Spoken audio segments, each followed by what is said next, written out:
प्यारे बच्चों, अब हम अध्याय 1 संख्या पद्धति की एक्सरसाइज 1.1 देखते हैं।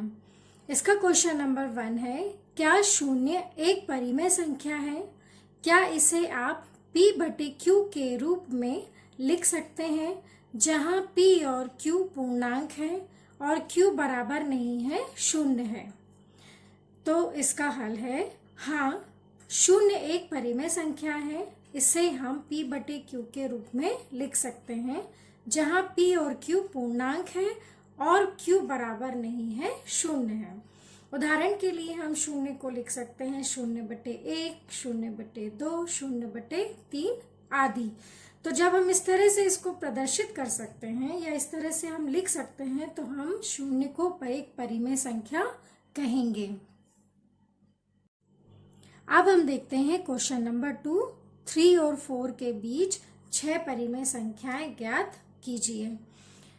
इसका हल है, इसे हम एक बहुत आसान विधि से हल करते हैं कि जितनी भी हमें परिमेय संख्या ज्ञात करनी है उसमें हम 1 प्लस कर देते हैं और उसे हम संख्या के अंश और हर दोनों में ही गुणा कर देते हैं। जैसे हमें 6 परिमेय संख्या ज्ञात करनी है, तो हम इसमें 1 प्लस करेंगे तो कितना आ जाएगा, 6 + 1 = 7। तो हम 7 का मल्टीप्लाई कर देंगे, तो 3 को हम लिख सकते हैं 3/1। तो हम 3 × 7 भी करेंगे और अपॉन 1 × 7, मतलब अंश और हर में हमने 7 का मल्टीप्लाई कर दिया है, 7 का गुणा किया है। तो 3 का 7 में हम मल्टीप्लाई कर देते हैं तो 21 हमें मिलता है। इसी तरह 1 में हम 7 का मल्टीप्लाई करेंगे तो हमें मिलता है 7। इसी तरह हम 4 को देखते हैं, 4 को हम लिख सकते हैं 4/1। तो 4 में हम मल्टीप्लाई कर रहे हैं 7 का। इसी तरह हर जो हमारा 1 है उसमें भी हम मल्टीप्लाई कर रहे हैं 7 का। तो इस तरह से हम 4 में यदि 7 का मल्टीप्लाई करते हैं तो हमें संख्या प्राप्त होती है 28, और 1 का हम 7 में मल्टीप्लाई करते हैं, गुणा करते हैं, तो हमें मिलती है 7।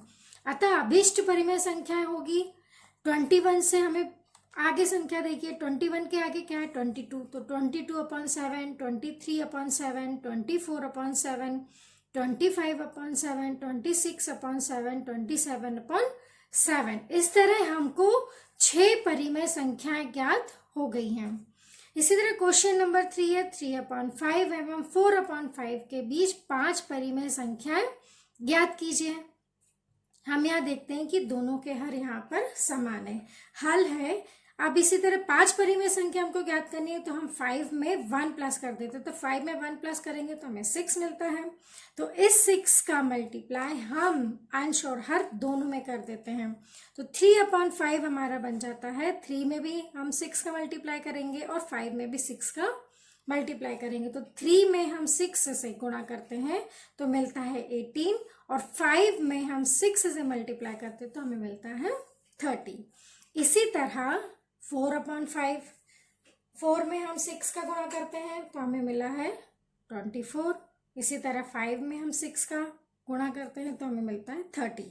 अब हम 18 के आगे हमें बीच की संख्या ज्ञात करनी है, तो 18 के आगे कितना हो गया, 19/30, 20/30, 21/30, 22/30, 23/30। इस तरह हमें ये अभीष्ट परिमेय संख्याएं प्राप्त होती है। अब हम देखते हैं क्वेश्चन नंबर 4। नीचे दिए गए कथन सत्य है या असत्य? कारण के साथ अपने उत्तर लिखिए। फर्स्ट है, प्रत्येक प्राकृत संख्या एक पूर्ण संख्या होती है।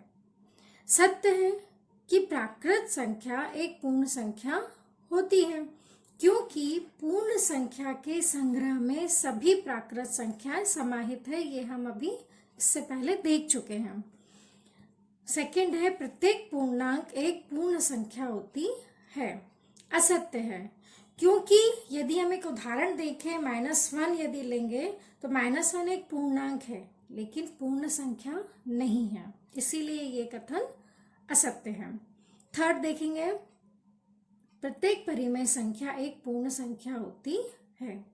असत्य है, क्योंकि फिर हम एक उदाहरण से देखते हैं, 1/2 लेते हैं तो 1/2 एक परिमेय संख्या है किंतु पूर्ण संख्या नहीं है।